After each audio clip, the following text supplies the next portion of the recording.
ఎవరిని ఏ బాధ పెట్టినప్పటికీ తనను తాను బాధించుకున్నటువంటిగా రీతిగా చూసుకోవాలి. If you harm anybody, it amounts to harming your own self. ఎందుకనగా అన్ని దేహములు యందు ఉన్నటువంటిది భగవంతుడు ఒక్కడే. Because God is present in all. అట్టి భగవంతుణ్ణి మనం ఏ రీతిగా చూడాలి? How to see such God present in everyone? మన యందు ప్రేమతత్వాన్ని అభివృద్ధి పరుచుకున్నప్పుడు సర్వము ప్రేమమయంగా కనిపిస్తుంది.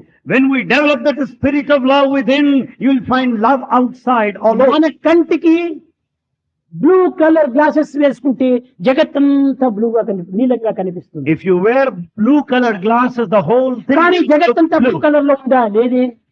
The whole world is not blue in color either. మనం వేసుకున్న గ్లాసులు ఆ కలర్ కనిపిస్తుండాలి.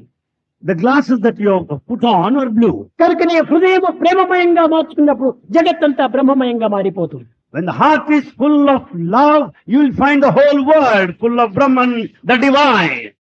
కనుక జగత్తంతయును బ్రహ్మమయంగా చూడాలంటే మొట్టమొదట మనలో హృదయాన్ని ప్రేమమయంగా మార్చుకోవాలి. In order to experience the divinity outside the world, ప్రేమ లేనటువంటి వానికి జగత్తు ఏదో అన్ని రకముల రూపులుగా నామములు కనిపిస్తుంటాయి. is able to be experienced if there is love within. That you will be able to experience. భిన్నత్వం అనేటువంటిది సత్యము కాదు. This kind of diversity ఏకత్వమే సత్యము.